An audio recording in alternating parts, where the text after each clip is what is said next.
Welcome to Stuff You Missed in History Class, a production of iHeartRadio's How Stuff Works.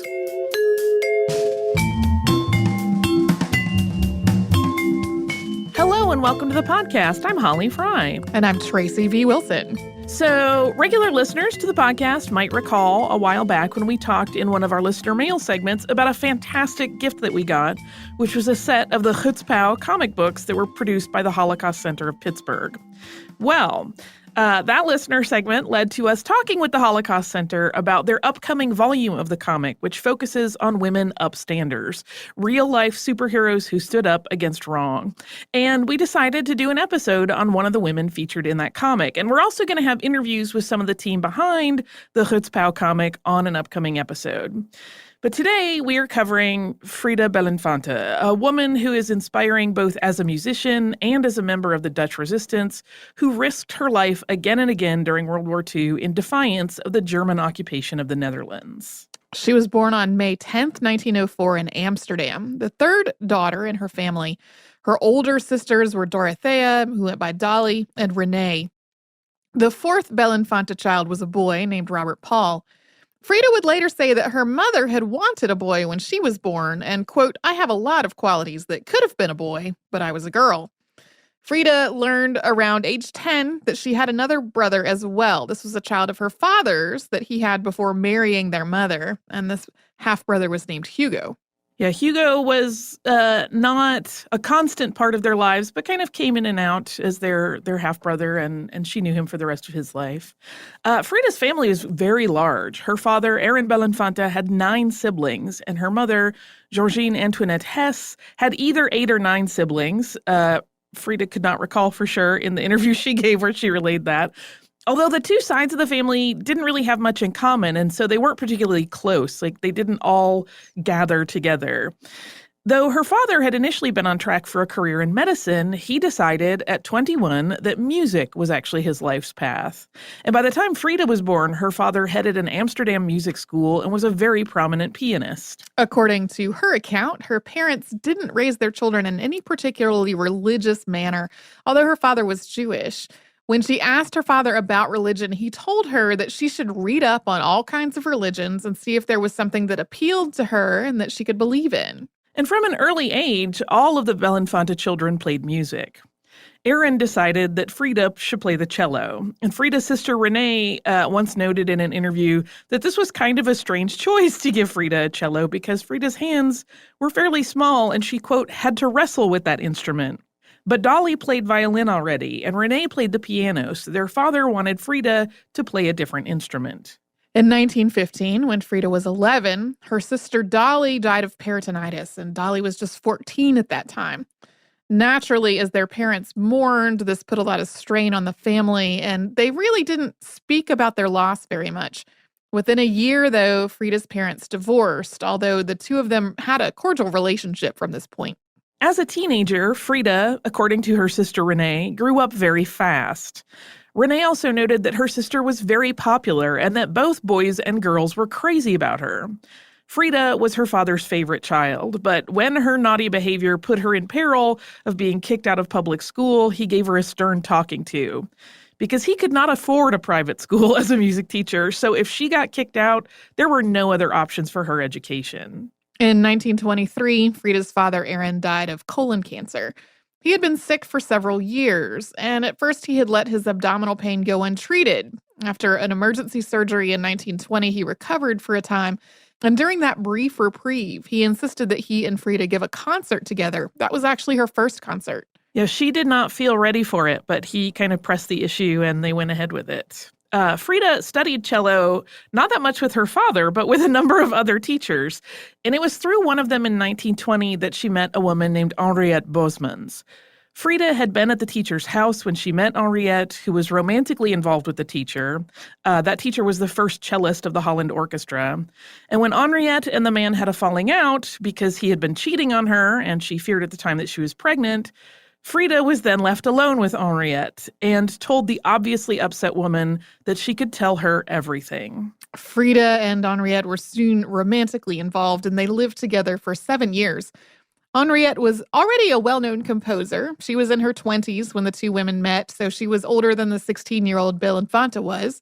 Their relationship wasn't exclusive, though. Henriette had relationships with men, which Frieda said she wasn't jealous of, and then Frieda later said that their relationship wasn't particularly sexual. It seemed to be really founded more than anything else on a very deep emotional bond and on Frieda's fulfillment in the role of caretaker to the composer. She later said of Henriette, quote, "I loved her for a long time, many, many years. She was a person who took more than she gave, which was fine with me because I had an abundance of devotion to give." Henrietta Bozeman's second concerto was dedicated to Frieda. As Aaron Belinfante's illness had progressed, he had become unable to work. So Frieda started working in those years between 1920 and 1923 professionally as a cellist with the Holland Orchestra. And she and Bosemans had a wide range of friends who were also musicians. And it was through this circle that Frieda met a flautist named Johann Feldkampf, who also went by Joe. Feldkampf was quite taken with Frieda and with her musicianship. Initially, their story sounds kind of sweet. Frieda had always been the type to look out for other people, but Joe wanted her to have the same benefit in her career. But then his affection for her really became obsessive. He wanted to get married, and she explained that that wasn't really for her. And then at one point, he brought a revolver into the room with him and put it up on the mantle. Frieda asked him, "What are you trying to do?" And he said, quote, "I don't want to live without you." Her response to him at this point was, "I'm not the marrying type. I don't think that I can love a man that way." But he responded, "I want to be where you are." And so she agreed to the marriage, feeling like there was really no other choice in the matter. She later told an interviewer, like, what was I supposed to do when faced with the possibility that this man would kill himself or I could marry him? I wasn't going to be responsible for that, which is a horrible position to put someone in. Surprisingly, in many ways, they initially actually appeared to be a fairly happy couple together. They were kind of like these two chic musicians, and they were both very popular. And Frieda legitimately did like Joe as a person, and she enjoyed his company. But she also noticed that almost as soon as they got married, Joe's joie de vivre seemed to vanish. He had been very fun and kind of boisterous and a little bit of a trickster, and that all went away, and he only grew more withdrawn as time went on. They had been married in 1931, and they divorced 5 years later in 1936. And in the meantime, Frieda and Henriette had also grown apart. Yeah, when Frieda had married Joe, Henriette was still very much in their lives, but she and Frieda started drifting apart. Frieda speculated that Henriette just wasn't able to manage the idea of not having Frieda entirely to herself, even though the rules were different for Henriette's own additional romances. Frieda took a job teaching high school music. She had actually not been the school's first choice. A friend of hers had been, who was a man. But after working in the position for a brief time, that first choice candidate found that he could not handle the kids, and he quit. And Frieda was called and asked if she still wanted the job, and she took it. Conducting a high school orchestra actually changed everything. She had found her passion in conducting. And she also reported that she had no problem handling the kids. After the school kids put on a performance that Frieda conducted, the Amsterdam University Choir asked her to conduct them, and she did that also. As she kept working with kids, they also felt like they wanted to work with her even more. And so soon she assembled this amateur orchestra, not just with the students that she was teaching, but also with adults who were trying to pursue music as a hobby. This amateur orchestra put on a concert, and that was attended by a booking agent who arranged larger performances. And that agent approached Belinfante and said, quote, "If you can do that with an amateur orchestra, can you imagine what you can do with professionals?" And Frieda balked at this idea. She didn't think that any professional musician would play for her. And also, Amsterdam had actually seen two other professional orchestras form and fall apart in a pretty short period of time. But after she was promised bookings, if she could just get a successful professional concert together, Frieda, always up for the challenge, did exactly that. She had her detractors with this, even among her close friends. There were concerns that she would kill her career as a cellist if she tried to become a conductor as a woman. Her best friend pointed out that she had never been trained as a conductor, and Frieda responded, quote, "I have had my eyes and ears open. I think I can do it." Frieda's Kleine Orchestra, her little orchestra, got good reviews, and so in 1938, she had become a professional conductor. And coming up, we're going to talk about the next phase of Frieda's life, which unfortunately detoured away from music by necessity. But first, we're going to pause for a word from one of our sponsors.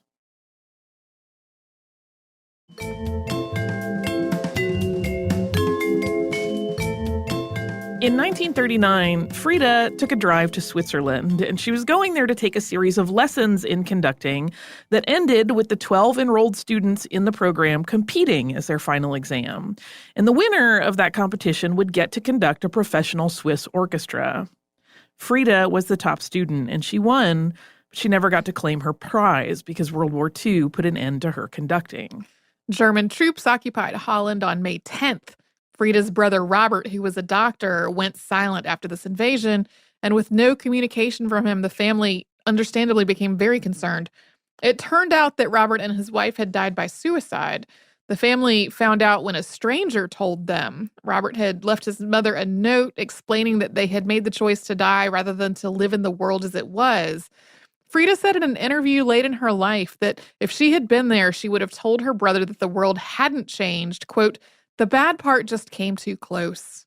And while the family reeled, understandably, Frieda was pretty quick to tell them that she was not ever going to handle things the way that her brother had, but that she was going to resist. She told her sister Renee, quote, "If the Germans catch me, they can chop me into little pieces if they want, but I'm fighting." As part of the occupation, all artists were required to join the National Socialist Culture Chamber, but Jews were forbidden to join. The orchestra that Frieda was conducting had a lot of Jewish musicians in it, so she gathered them together and said, "Boys, there's no orchestra. We have never existed." She preferred to give up her dream job as a conductor than to risk the safety of her musicians. If they weren't working artists in an orchestra, they weren't artists by profession, so she could hopefully avoid registration in the culture chamber. That would have had to identify which of the members were Jewish. Playing music written by Jewish composers was also forbidden, and then Jewish musicians were forced out of music schools and conservatories and orchestras, which was what Frieda had foreseen. Yeah, she was very quick to see the path that lay ahead of them, faster than a lot of other people, because there were other people in the music scene that were like, "No, we can all just register. It'll be fine. We just have to register." And she's like, "Nope, this is how it starts." And that culture chamber had existed before the occupation, but became a mandatory thing. She later spoke about her shift in focus during this time by saying, quote, "I completely disappeared from the musical life and immediately started to prepare myself to do other things that needed doing." In October 1940, a law requiring identification to be carried at all times was enacted. Jews had a J stamped on their papers, and this is when Frieda started forging papers. This was actually not her first time forging documents. When she was much younger, she had forged papers for a close friend who was Russian to get back into the Soviet Union to meet up with her betrothed. Frieda learned to carefully switch out parts of the documents to create new ones. By May of 1941, there were no Jews left in the Amsterdam music community. Frieda had started distributing forged passports from her home, and she helped a lot of people flee. And then as time went on, her methods became more and more refined, and she was able to print entire fake identification. Yeah, prior to that, they had kind of been cutting and pasting, cutting apart some identification and making new ones, but they basically had a whole system going on by 1941. But all of this defiance and all of her work in the resistance eventually caught up with Frieda. After a passport pickup appointment was missed by a couple that she had agreed to give forged documents, she wanted to check on them. They lived in her neighborhood and she knew who they were. And when she went to their home, the Gestapo was waiting and Frieda was arrested. She purposely talked to this officer who had taken her into custody like she didn't know what he was talking about. She asked him to explain the laws around who was and wasn't considered Jewish. For example, Frieda's father, as we explained earlier, was Jewish, but her mother wasn't. So Frieda wasn't considered Jewish. But her brother, who had married a Jewish woman, was considered Jewish. She peppered the officer with all these questions, asking him to explain all the rules about who could and couldn't interact with each other. She claimed to just not understand any of them. She acted very innocent and confused by the whole situation until he got so tired of trying to answer her questions that he pulled the car over and told her to get out and go home. In 1942, Frieda performed her last concert as a conductor in Amsterdam. This was held in a Jewish community center, and it was performed by a mix of Jewish and non-Jewish students. And this was really a huge act of defiance on Frieda's part, as she was not legally allowed to conduct Jewish musicians. During all of this, one of Frieda's best friends, Ellen Schwartz, trusted the wrong people who had promised to get Ellen and her Jewish husband out of Amsterdam for a price. But it turned out this whole thing was a scam. The couple was taken instead to a concentration camp. Knowing that her friends had been betrayed in this way and sent to be murdered infuriated Frieda for the rest of her life. She would later say, quote, "That is so low, so far down in the depths of evil that I hate to talk about it. I hate to think about it myself." Frieda realized that she and some of her colleagues in the resistance could keep forging documents, but the problem was that there couldn't be duplicate documents in City Hall. The IDs were all enumerated, and that number series made it easier to check for fake IDs. So she decided that the solution was to destroy the files in City Hall. And the logic was that if one duplicate was discovered and identified as fake, it would make clear to German authorities that there were a lot of fakes probably in circulation, and it would up the chances of people getting caught and, of course, all of the horrible ramifications of that. So in March of 1943, the Dutch resistance made their move to resolve this. They attacked City Hall and destroyed the ID records. This was really no small feat. The building was guarded. Frieda's team did all kinds of research to find out how the whole operation worked, including the names of all the guards and the shift schedules. They also had a tailor make 2 replica police uniforms to pull off the mission. They found a leak on the police force who could give them details, and then Frieda watched the whole thing from a nearby roof. But even though they were able to set fire at City Hall, and that plan ultimately was a success in destroying records, there was fallout because someone betrayed the group. Because of all of the preparation and information gathering that had been involved, there were just too many people who had been talked to and thus too many people who knew about it. So everyone had to go into hiding. And Frieda learned of her co-conspirators being arrested one by one and sentenced to death for their part in the attack. One man in particular, Rudolf Rudy Blumgarten, had been Frieda's right-hand man in planning the sabotage, and his death in particular was an especially hard blow.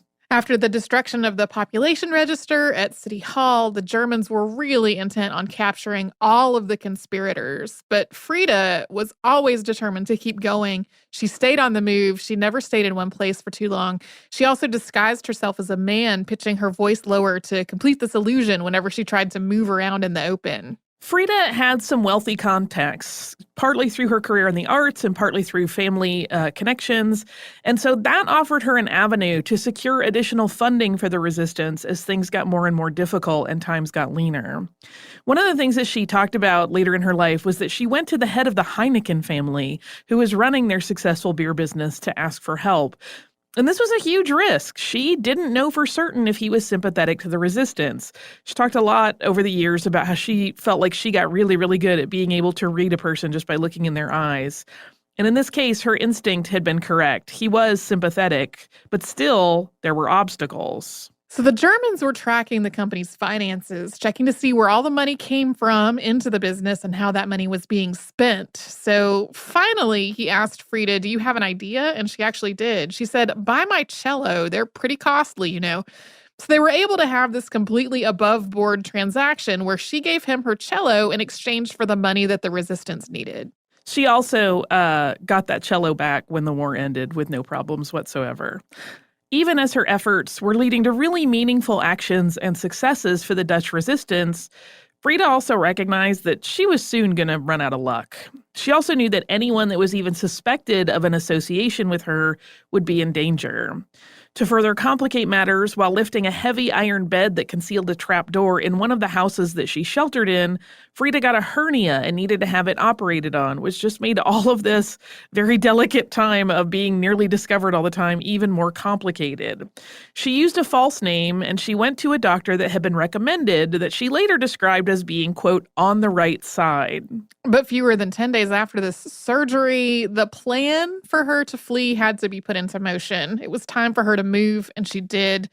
She was supposed to go from Brussels to Paris to Switzerland in her escape, and this was not an easy trip. This was in winter. A lot was on foot. She had to follow contacts at various points who couldn't actually acknowledge her. So there was just a lot of guesswork and risk in the whole plan. Yeah, there was one section where she's describing this plan where she said she had to go to a train station, wait for two men to get off the train. They wouldn't look at her, but they would go off in a direction and she would have to follow them. But I was just thinking, this could be any two dudes that get off a train. She doesn't know necessarily that she's following the right men. Like every single step of this had huge question marks around it. And by the time Frieda reached Brussels, the planned Brussels-Paris-Switzerland path of moving refugees out of the Netherlands had been discovered by the Nazis, and it was no longer useful. So Frieda traveled instead to Lille, France, where she had the contact information for another safe house. When she got there, though, there was a huge and terrifying coincidence. That same Gestapo officer that she had duped in Amsterdam by pretending she didn't know all the laws, that was the very same person who opened the door of this safe house and told her to enter. She put it very plainly when she was telling this story later, quote, "I ran for my life." She ran into a nearby store and hid there.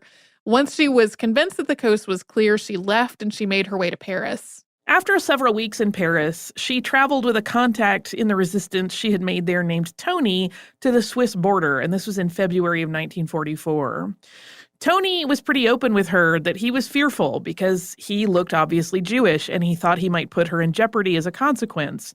But she responded to his concern with, quote, "Tony, by the time they see us, it doesn't matter whether you look Jewish or not." And when they reached the Swiss border, despite being unable to swim, she and Tony had to cross a river carrying their clothes over their heads. And then when they got to the Swiss side of the river and regrouped, they realized that they were at the base of a steep mountain that there was no way they were going to be able to climb, and so they didn't have anywhere to hide. They had to walk along the river with no cover. Their long walk through the snow was, though, in Frieda's own words, gorgeous, and it was something she never forgot. But they were discovered when they stopped at an inn to try to call the Dutch consulate. They were arrested by Swiss border police and taken once again on foot to Chaux-de-Fonds to be imprisoned. Frieda gave a Swiss reference to prove that she was Dutch, and that checked out, but Tony, on the other hand, was sent back into the cold on the French side of the border. When she was asked if she and Tony were a couple, Frieda answered truthfully that they were just friends, and she realized only later that if she had just lied and said that they were together, that she might have saved him. Frieda was moved to a Dutch refugee hotel camp, and this was actually a very difficult time for her. She didn't really have any sense of connection or camaraderie with her fellow refugees. Some of them gossiped about her, largely around speculation about whether she was a lesbian, and she felt like a complete outsider. She later said that she felt dead inside when she was there with the other refugees at Montreux, and thought that she would never be able to make music again. When the war ended, Frieda returned to Amsterdam. She went by convoy in a journey that she described as misery. When she got there, she found that her apartment had been sealed up by the Gestapo, but everything inside it was as she had left it. As the city of Amsterdam tried to resume a life that was something like normal, there was really a lot of difficulty and strife because there were a lot of people who had worked with the Germans and were still part of the city. They seemed to face no repercussions. The conductor, Edward van Beinum, was one such person, and he went right back to work. Frieda described seeing the people who had collaborated with the Germans in such good standing in the city as, quote, a very cold shower. Frieda Belinfante made a significant change in her life after the war, and we're going to talk about that right after we take a quick sponsor break.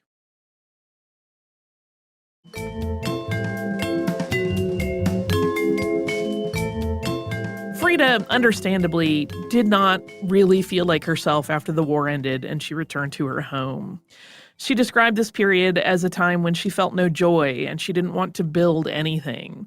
And for a woman who had been so driven all of her life, this was a very sharp contrast. And as time went on, she knew that she needed a change. So in 1947, she decided to make her way to New York, which she did with the help of a sponsor.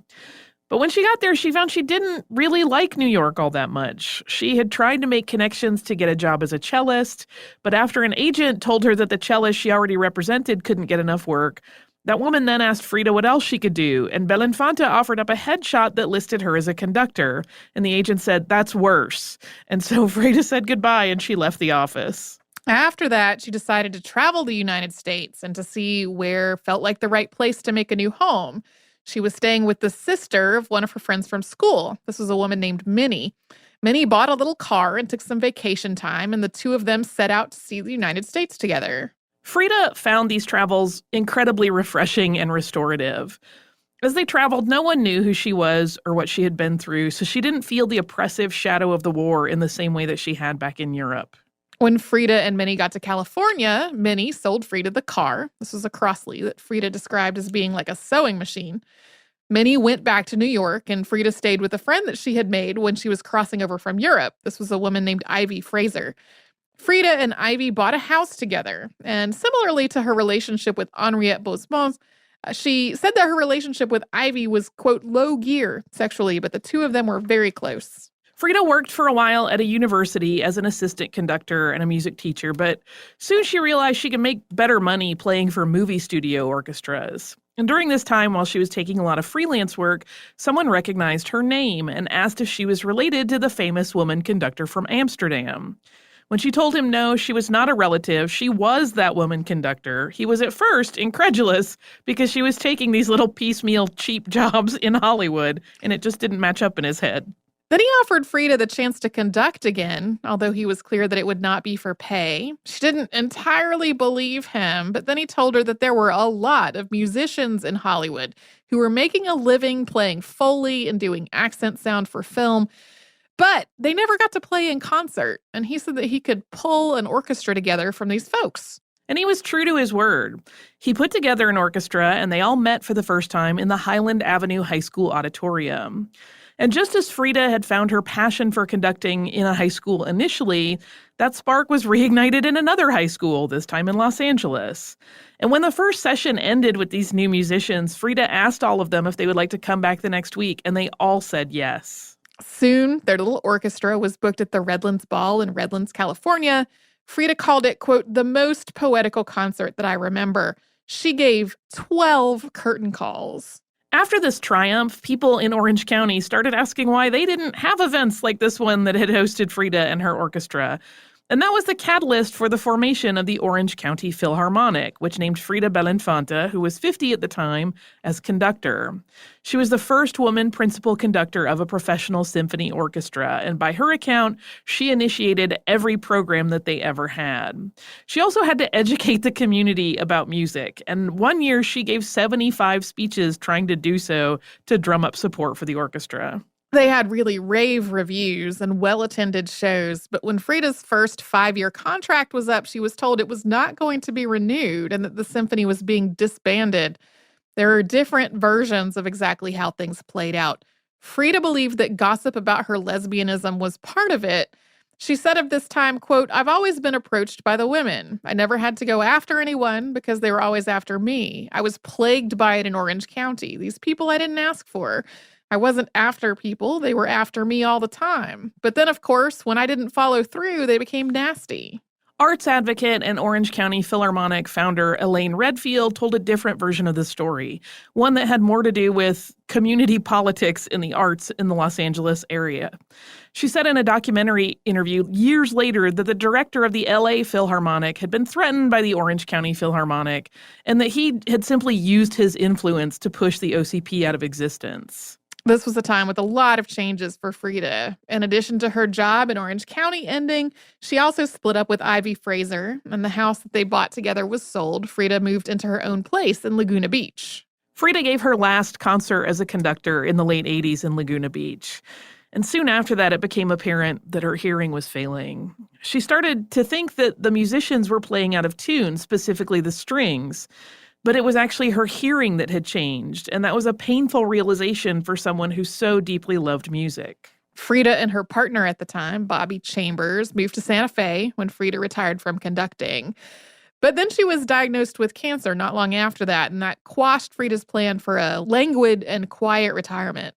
On May 31st, 1994, at the age of 90, Frieda gave a long-form interview to Klaus Mueller for the United States Holocaust Memorial Museum. And in that interview, she told her entire life story. That interview was a significant part of the research for this episode, and you can see videos of it online, as well as read a full transcript. And we're going to link to that in the show notes. A few days before her death, Frieda told Bobby that she had a beautiful dream, that she was in a pool, and that people from all the various times of her life got into the pool and came to her and told her good job.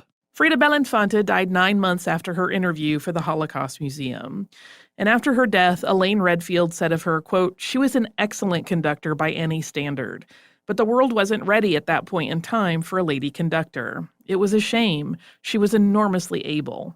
Eric Vollmer, former Orange County Philharmonic Society executive director, said of Frieda, quote, "She was really a trailblazer in the arts for Orange County. She was feisty, indefatigable, single-minded.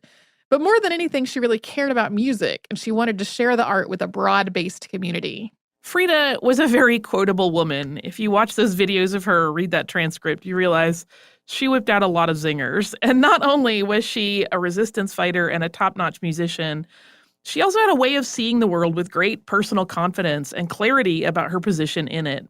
As an illustrative example, I wanted to close out with a quote of hers that I absolutely love. She said, quote, "If people have a conceived idea why they don't want to have anything to do with me, I'm not inquiring of trying to find out why. Because if people don't want to have anything to do with me, then it's not my kind of people." I love her so much. Yeah. Yeah, she's pretty great. I found myself just down a rabbit hole of like gazing at her and watching her do interviews. And there are some great clips in a documentary that was made about her in the late 90s where you see her teaching music and you realize just how she can be so straightforward and blunt with people, but also very warm and encouraging at the same time. And like, it's beautiful. I have fun listener mail from our recent travels.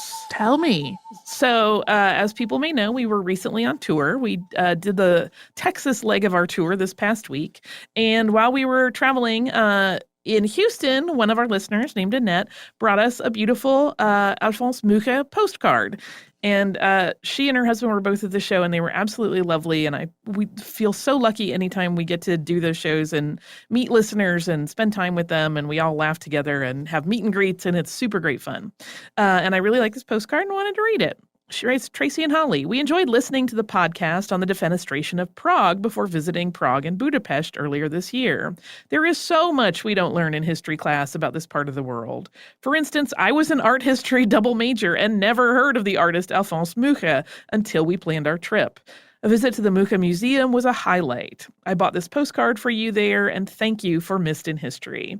Annette, you're so cute, and it was so wonderful to meet you. She and her husband, as I said, were absolutely lovely, as were all of our awesome listeners that came out and saw us and spent time with us. We had such a great time on that tour. I can't even begin to describe what good fortune it feels like. And if folks are wondering, yes, an episode from it will be an episode of the podcast. It's just not quite yet. Yeah, it will be out soonish. We have a lot of stuff kind of in the schedule. So it's maybe a little more delayed sometimes in terms of when it goes live after when we've recorded it, but not by much. So it's coming. You too will hear all of our silly adventures. If you would like to reach out to us and can't make it to a live show to hand us a postcard, you can email us. We have a new email address. So that has changed up from anything you've heard on previous episodes. The new address is historypodcast@iHeartRadio.com. The old address will work for a little while, but I don't know how long. And we are making the transition over fully to the iHeartRadio address. So again, that is historypodcast@iHeartRadio.com. You can still reach out to us on social media as Missed in History pretty much everywhere. And you can also visit us on our website at missedinhistory.com. If you would like to subscribe to the show, we would like you to do that as well. You can do that on the iHeartRadio app, at Apple Podcasts, or wherever it is you listen.